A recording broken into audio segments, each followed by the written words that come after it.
नमस्कार, मैं हूँ शालिनी और आप देख रहे हैं एमपी दर्पण न्यूज। शुरू करते हैं आज की बड़ी खबर से। सूचना के अधिकार के द्वारा मांगी गई संपूर्ण जानकारी नहीं दे पाई PNC toll plaza Baretha company. देखिए, अब तक 544 करोड़ रुपए वसूल चुकी है कंपनी। नेशनल हाईवे 719 पर बढ़ रही निरंतर मौत। भिंड जिले मालनपुर थाना सीमा से सटे टोल प्लाजा की कई जानकारी आईटीआई कार्यकर्ता राजेंद्र सिंह परिहार के द्वारा मांगी गई, जिसकी कुछ ही जानकारी जुटा पाए पीएनसी टोल प्लाजा के कर्मचारी। कुछ समय पहले टोल प्लाजा बरेठा का कुछ समय बढ़ाया गया, क्योंकि सरकार ने कोरोना काल में टोल वसूल नहीं करने के आदेश दिए थे, लेकिन टोल प्लाजा के कर्मचारियों द्वारा नियमों की अवहेलना करते हुए कोरोना काल में भी टोल वसूला गया।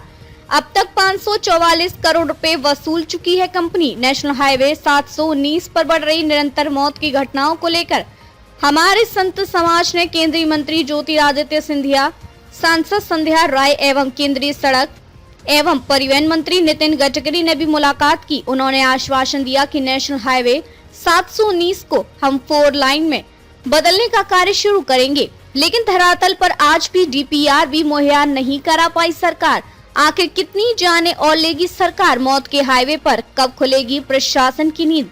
कब बनकर तैयार होगा मौत का हाईवे 719? या नेताओं के वादे यूं ही होते रहेंगे हवा हवाई? भिंड से अवधेश भदौरिया की रिपोर्ट। देखो, मैंने भिंड और ग्वालियर जो नेशनल हाईवे है उस पर लगातार सड़क दुर्घटना हो रही थी। उसको लेकर मैंने मध्य प्रदेश सड़क प्रबंधक ग्वालियर के यहाँ एक आईटी प्रस्तुत की थी, जिसमें 14 पॉइंट के करीब मैंने उनसे क्वेश्चन पूछे थे, जिसमें मैंने उनसे पूछा था कि इस रोड पर कितनी मृत्यु हुई है, तो धीरे धीरे उसकी जानकारी आ रही है। उनसे ये भी पूछा था कि 4 लेन 6 लेन बनाने की कोई डीपीआर तैयार हुई हो तो मुझे प्रमाणित करती है, तो उन्होंने मुझे उसकी कोई जानकारी नहीं दी।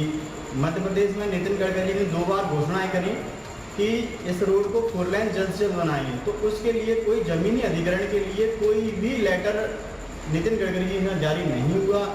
नितिन का एक और बैठक हुई थी, ज्योतिरादित्य सिंधिया जी ने संत समाज के साथ एक बैठक की थी दिल्ली में सामूहिक रूप से। उसमें भी इन्होंने कहा था कि हम जल्द से जल्द जमीनी अधिग्रहण के लिए कार्रवाई शुरू करेंगे, लेकिन आज दिनांक तक उसमें भी मैंने उनसे पूछा था कि जमीनी अधिग्रहण का पत्र लिखा हो सिंधिया जी ने या नितिन गडकरी जी ने, तो उन्होंने भी कोई जवाब नहीं दिया।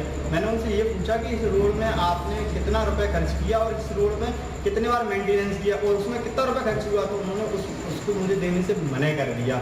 लेकिन उन्होंने ये कह दिया कि हमने अभी तक 544 करोड़ रुपया इससे कमाया है, जबकि मध्य प्रदेश सरकार ने टोल जो बढ़ाया है इस कारण से बढ़ाया था कि लॉकडाउन में उनकी वसूली नहीं हुई थी, जबकि लॉकडाउन की स्थिति उनके ही जानकारी देने के अनुसार उन्होंने लगातार 49 करोड़ 26 लाख रुपए कमाया है। तो आप इधर कह रहे हैं, माननीय सांसद जी कह रही हैं कि हम जमीनी अधिग्रहण के लिए कार्रवाई कर रहे हैं, तो मुझे जानकारी तो आरटीआई के माध्यम से दे देते। आरटीआई के माध्यम से कोई जानकारी नहीं हुई तो मैं तो ये मानूंगा कि इस केवल हवाई बात चल रही है, कोई लेटर जारी नहीं हुआ। आप 2028 तक इस रोड को नहीं डेवलपमेंट करेंगे, आप कंपनी को फायदा दिला रहे हैं, इसी कारण से आप सब यहाँ के नेता चुप्पी साधे हुए हैं इनके खिलाफ।